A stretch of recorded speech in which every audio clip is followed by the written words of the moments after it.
हर founder को सीखनी चाहिए ये एक क्रूशियल लेसन। ये लेसन आपको बताता है कि कैसे छोटी चीजें जैसे एक hand written thank you note आपके स्टार्टअप की सबसे बड़ी स्ट्रेंथ बन सकती है। नो बकवास, सिर्फ असली बात जो हर फाउंडर के काम आएगी।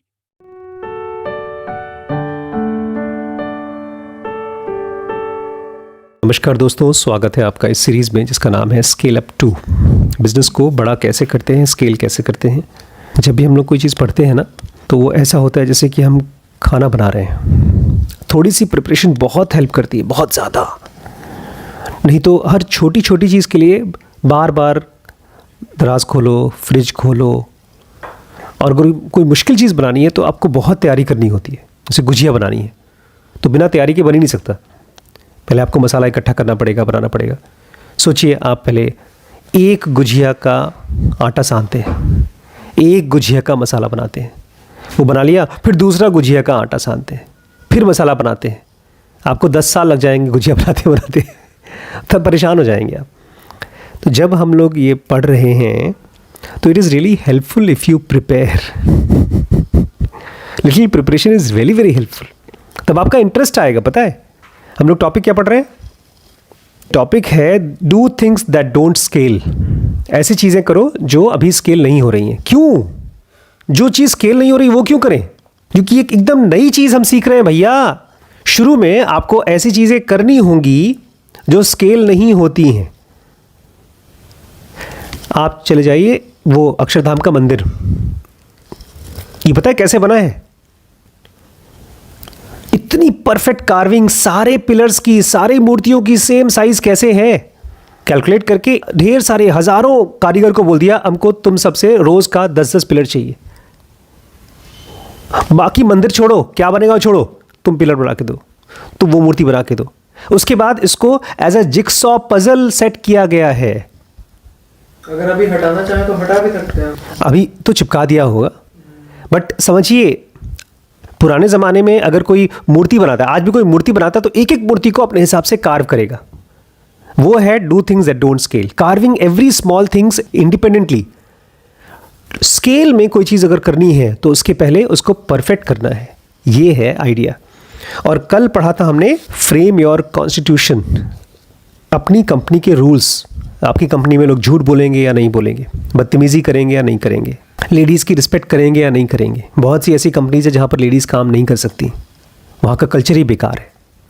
आपकी कंपनी घूस वगैरह लेगी, ज़्यादा चार्ज करेगी, प्रोडक्ट अच्छा बनाएगी या कैसे भी बनाएगी। ऐसी ढेर सारी छोटी छोटी चीज़ें हैं जो आपको शुरू में ही रूल्स बनाने होंगे। उसी का नाम है फ्रेम योर कॉन्स्टिट्यूशन। और लास्ट में इसने इस चीज़ को समझाने के लिए कहा था you are what you tolerate. आप अपनी कंपनी में अगर कोई चीज़ टॉलरेट कर देते हो तो आप वही हो जाते हो। आज का जो टॉपिक है उसका नाम है द हैंड क्राफ्टर्स टेल, एक हैंड क्राफ्टर की कहानी। दुनिया में खाली एक ही ऐसा फाउंडर है जो ऐसी कहानी है आज वाली। उसकी कहानी कैसे शुरू होती है? एक बहुत फेमस बुक है, बहुत ही famous, Little House on the Prairie. और ये आदमी कहता था कि यार मेरे स्टूडेंट्स को पढ़ना चाहिए। जैसे मुझे लगता है हर किसी को जनोगा पढ़नी चाहिए, ऐसे ही इसको लगता है यार मेरे हर स्टूडेंट को ये पढ़ना चाहिए। और ठीक ऐसे ही कहानी शुरू हुई चार्ल्स बेस्ट की। ब्रॉन्क्स नाम की जगह में ये एलिमेंट्री स्कूल, मतलब जो छोटे बच्चों का स्कूल था, वहाँ टीचर था ये। आज मैं बता दूं इनकी कंपनी का थोड़ा सा, जो कंपनी के बारे में बात कर रहे हैं। 350 लाख लोग डोनेट करते हैं और ये डाटा है 2012 का। और डोनेट 350 लाख लोग कितना रुपए डोनेट करते हैं? तकरीबन टोटल $41 मिलियन। और अब तो इसका बहुत ज़्यादा हो गया होगा। एनीवेज, तो शुरुआत कैसे हुई थी? उसके पास एक टीचर था जिसके पास इतना पैसा नहीं था कि क्लास के बच्चों को किताब खरीद कर बांट सके। तो ये क्या कहता है, मैं एक दुकान है, एक्चुअली बहुत बड़ी फेमस दुकान है स्टेपल्स नाम की। वहाँ पर आपको स्टेपलर, पेन, पेंसिल, ये सब चीज़ें मिलती हैं। मैं स्टेपल्स जाऊँगा सुबह सुबह 5 बजे। उसके पास पैसे नहीं थे तो बोलता है मैं जाऊँगा वहाँ पर सुबह सुबह जब कम लोग रहेंगे और वहाँ पर उस नॉवेल की फ़ोटोकॉपी करा लूँगा। चुपके चुपके से फ़ोटोकॉपी कराऊँगा बच्चों के लिए और फिर दे दूँगा उनको। भाई फ़ोटोकॉपी तो कोई देखता नहीं कि क्या हो रहा है। और ये अकेला नहीं है, ऐसे बहुत से टीचर्स हैं, इनको कमिटेड टीचर्स कहा जाता है, जो अपनी सैलरी में से पैसा खर्च करके अपने गरीब स्टूडेंट्स के लिए कभी पेंसिल खरीदते हैं, कभी क्रेयॉन्स खरीदते हैं, कभी पोस्टर बोर्ड खरीदते हैं जिसमें वो कुछ लिख सकें, ड्राइंग कर सकें। इन सभी टीचर्स के पास एक लंबी लिस्ट थी जो अपने बच्चों के लिए वो करना चाहते थे, गरीब बच्चों के लिए। ऐसी चीज़ें जो बड़े बड़े अमीरों के स्कूल में स्टैंडर्ड चीज़ें हैं वो तो होती उनके पास, गरीबों के पास नहीं थी। लेकिन ब्रॉन्क्स के जगह में ये सब चीज़ें पॉसिबल नहीं था, बहुत गरीब थे वो लोग। मिस्टर चार्ल्स बेस्ट कहते हैं, मेरे कलीग थे, वो कहते हैं यार मैं भी काश अपने स्टूडेंट्स को, एक म्यूज़ियम है यहाँ पर, वहाँ ले जा सकता। और एक आर्ट टीचर है जो पूरे वॉल टू वॉल क्विल्ट बनाना चाहती थी। क्विल्ट क्या होता है? गद्दा, रजाई। हाँ एक तरह से रजाई, रजाई को बोलते हैं। हाँ, बड़ा सा क्विल्ट, जैसे हैरी पॉटर को बनाया था उसकी माँ ने, इनविजिबल करने वाला क्विल्ट। उसके पास एक क्विल्ट था, पहनता था, उसको उड़ता था, वो छुप जाता। अच्छा, उसको मिल गया था, ठीक ठीक। तो उसकी टीचर आर्ट टीचर थी जो चाहती थी बच्चों को हम बड़ा सा क्विल्ट बना के दें, लेकिन उसके लिए पैसे चाहिए होंगे, उसके लिए फैब्रिक चाहिए, थ्रेड चाहिए, सुइंग नीडल्स चाहिए। साल 2000 सुबह सुबह वो अभी भी स्टेपल्स में जाकर के फोटोकॉपी कर रहा था। बोलते एक काम करेंगे, मैं पेंसिल से एक वेबसाइट का डिज़ाइन बनाऊंगा जहां पर एक तरफ टीचर्स डालेंगे कि उनको किस किस सामान के लिए पैसे चाहिए, और वहां पर कोई अगर डोनर है, पैसा देना चाहता है, तो आकर के उस काम के लिए पैसे दे देगा। एक वेबसाइट बनाऊंगा जहां पर ज़रूरत वाले अपनी डिमांड लिखेंगे और देने वाले अपना पैसा दे देंगे। सिंपल सा वेबसाइट। इनकी कंपनी का नाम है डोनर्स चूज़। ये आइडिया पैदा हो गया। आज हम इस आइडिया को बोलते हैं क्राउड फंडिंग। पैसे लेते हैं लेकिन एक आध आदमी से नहीं, क्राउड से, ढेर सारे लोगों से डोनेशन, लेकिन not from big people but from common people. और सुनिए ये काम कैसे करता है। कोई भी स्कूल टीचर उस वेबसाइट पे जाके अपना क्लास का प्रोजेक्ट सबमिट कर देगा कि हमको ये काम करना है। चार्ल्स और उनकी टीम उसके बाद उस प्रोजेक्ट को देखेगी और ऑथेंटिकेट करेगी। ऑथेंटिकेट मतलब चेक करना कि सही है। बिल्कुल।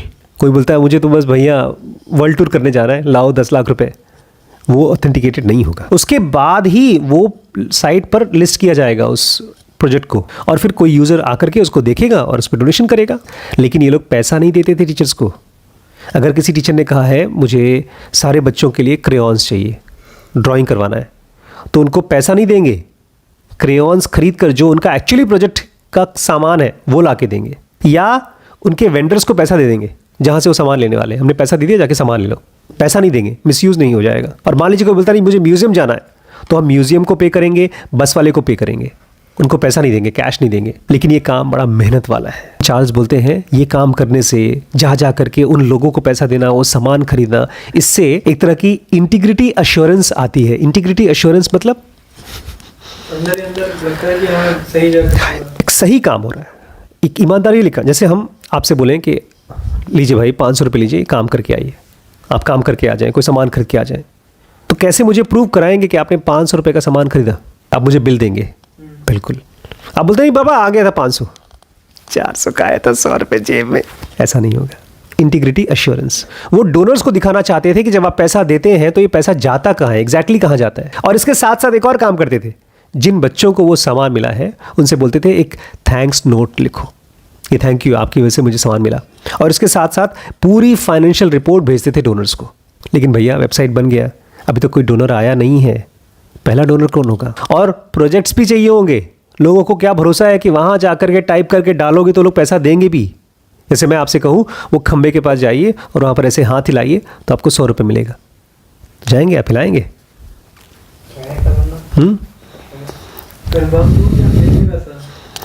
अच्छा, आप ऐसे ऐसे कम से कम 1 घंटे हिलाएंगे तब 2000 रुपये मिलेगा। करेंगे? करेंगे? अच्छा 2 घंटे करेंगे तो 10,000 रुपये मिलेगा। एग्जैक्टली कि ज़्यादातर लोगों को भरोसा भी नहीं होता, भैया इतना एफर्ट क्यों डालें, जाकर हम इंस्टाग्राम ना देख लें, ये व्हाट्सएप ना चला लें। बात करते हैं। जब साइट लॉन्च हुआ तो उसको पॉपुलेट करना था। चार्ल्स ने अपने स्कूल की टीचर्स को कहा अपने क्लासरूम के प्रोजेक्ट डालो ना उस पर, और उसने कोई ऐसी चीज़ की जो कभी स्केल कर ही नहीं सकती थी। उसने उनको घूस दिया। कैसे? बोलते मेरी मम्मी ने एक बहुत टेस्टी सा डेजर्ट बनाया, रोस्टेड पियर डेजर्ट, कोई जैसे गुजिया टाइप का अपना ऐसा कुछ। तो मैंने अपनी माँ को कहा कि तुम 11 रोस्टेड पियर्स बनाओ, और मैंने टीचर्स को कहा ये रखा है, खाओ तुम लोग। बोलते जो भी आदमी उसको खाएगा पहले जाए, प्रॉमिस करे कि वो जाएगा और अपना प्रोजेक्ट वहाँ लिख करके आएगा ताकि उसको डोनेशन मिल सके। नहीं तो लोगों को भरोसा नहीं था वहाँ पर डोनेशन मिलेगा भी। क्या किया? खाओ लेकिन पहले लिखो। बोलते मेरे दोस्तों ने अपना गड़प लिया वो, और उसके बाद गए, पहला 11 प्रोजेक्ट हमारे वेबसाइट पे आ गया। अब भैया पैसा कहाँ से आए, डोनर्स कहाँ से आएंगे? बेचारे ने अपनी सैलरी में से निकाल निकाल के सबको पैसे दिए। इसलिए, लेकिन किसी को बताया नहीं कि वो खुद दे रहा है। एनोनिमसली, ताकि लोगों को भरोसा हो जाए ये वेबसाइट जादू का है, डालो लोग डोनेट करते हैं। बोलते मैं आराम से दे सकता था क्योंकि मेरे पास घर का किराया नहीं लगता था, मैं अपनी मम्मी के साथ रहता था। रीड हॉफमैन कहते हैं ये बात तो साफ है ना, किसी भी प्रोजेक्ट में अपना पैसा लगाते रहो तो स्केल नहीं हो सकता। कितना करोगे, कितना बड़ा कर पाओगे? बिल गेट्स भी बेचारे स्केल नहीं कर पाएंगे। लेकिन ये जो बड़ी उनकी उदारता थी ना, जेनरॉसिटी थी, ये एक श्रूड इनिशियल मैनूवर था। वो एक तरह से गाड़ी को किक मारने की कोशिश थी। मैनूवर मतलब एक हथकंडा, पुश। हाँ, जैसे आप गाड़ी को चलाते हैं तो थोड़ा टेढ़ा मेढ़ा कर देते हैं तो बाइक चालू हो जाती है, ऐसे। और चार्ल्स के जो कलीग्स थे उनको लगा कहीं लटके हुए पड़े हुए हैं डोनर्स, वो वेट कर रहे हैं भैया प्रोजेक्ट लाओ, खट से हम पैसा फेंकेंगे। और धीरे धीरे खबर फैलने लगी, अरे वहाँ वेबसाइट देखा है, डाल दो पैसे मिल जाएंगे यार, जाओ तुम भी डालो। पूरे ब्रॉन्क्स पे टीचर्स ने डालना शुरू कर दिया प्रोजेक्ट्स। अब भैया ढेर सारे लोग आ रहे हैं, तो उसको रियल डोनर्स चाहिए थे। तो उन्होंने क्या किया, अपने स्टूडेंट्स को बोला तुम लोग रुको, ढेर सारे पोटेंशियल डोनर्स हैं जो दे सकते हैं, पैसे वाले हैं, उनको तुम हाथ से लिखो, हैंड रिटन नोट्स लिखो। बच्चों को लग रहा था कि पता नहीं क्या होगा, लेकिन इनको लग रहा था यार सर बोल रहे हैं, बेचारे कोशिश करें तो लिख दो। बच्चों ने ऐसे लिख दिया। लेकिन हर एक नोट में एक मोटा अमाउंट मांगा था, लेकिन स्पेसिफिक आस्क था। बच्चे लिखते थे अंकल $10 दे दीजिए और आप हमारे क्लास के हीरो बन जाइए। और सब बच्चों ने मिल करके चिट्ठी जाती थी उस समय, तो सबसे सस्ता वाला जो चिट्ठी होती थी, हाथ से लिखते थे, ईमेल नहीं करते थे, खोजते थे सबसे सस्ता पोस्टल रेट टिकट्स, और उसके बाद जाकर के पोस्ट कर देते थे और भगवान से बोलते थे हे भगवान कुछ करना। उनकी कोशिश रंग लेकर आई। $30,000 जब खर्च हो गया, उसके बाद डोनर्स की तरफ से पैसा आना शुरू हो गया। एक फ्लाई व्हील था, वो चलने लगा। उसके बाद एक बहुत बड़ी चीज़ हुई। 2003, 3 साल के बाद एक छोटा सा आर्टिकल आया था न्यूज़ वीक में इसी आदमी के बारे में, और वो पढ़ लिया ओपरा विनफ्रे के प्रोड्यूसर्स ने। ओपरा विनफ्रे को जानते हैं? ओपरा विनफ्रे टीवी शो की होस्ट, वो टीवी इंटरव्यू लेने वाली बिलियनेयर है। वो आनंदा में रुकी थी, पहले 4 दिन रुकी सबके साथ पब्लिकली, उसके बाद चुपके से आई, 1 हफ्ते रुक करके गई बिना बताए किसी के नाम के। She is a billionaire. Interview लेती है बड़े बड़े लोगों का। बोलते हैं जब उन्होंने अपना स्पॉटलाइट हमारे डोनर्स चूज के ऊपर डाला, हमारा वेबसाइट क्रैश हो गया। इतने लोग इकट्ठे हुए कि पूरा वेबसाइट ही बंद हो गया। बोलते हैं कंप्लेन नहीं कर रहा है, अच्छा ही हुआ हमारे साथ तो।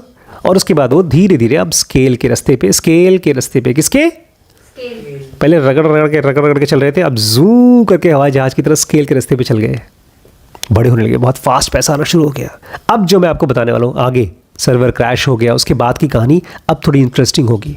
बोलते हैं धीमे धीमे पैसा आना शुरू हो गया। अब वो चाहते तो काम छोड़ देते जो स्केल नहीं हो रहा है, फिर भी उन्होंने कुछ पर्सनल टच वाली चीज़ें रखे रहे, करते रहे। ये जो टच पॉइंट्स थे ना, उसके बिना नहीं, उसके वजह से ही स्केल हो रहा था। जब किसी डोनर को आप पर्सनली टच करते हो, वो आदमी पैसा दे दिया, उसके बाद उसको क्या पता पैसे का क्या हो रहा है। मान लीजिए आप कहीं गए, किसी गरीब आदमी को 100 रुपये देते हैं, भूल गए बेचारा, वो आपसे बोलता है मेरी माँ बीमार है, आप बोलते हैं ठीक है लेके जा, पता नहीं तेरी माँ बीमार है कि नहीं। फिर वो 1 हफ्ते 10 दिन बाद आता है, बोलता है सर आपका थैंक यू, मेरी मम्मी ठीक हो गई, वो मरते मरते बच गई।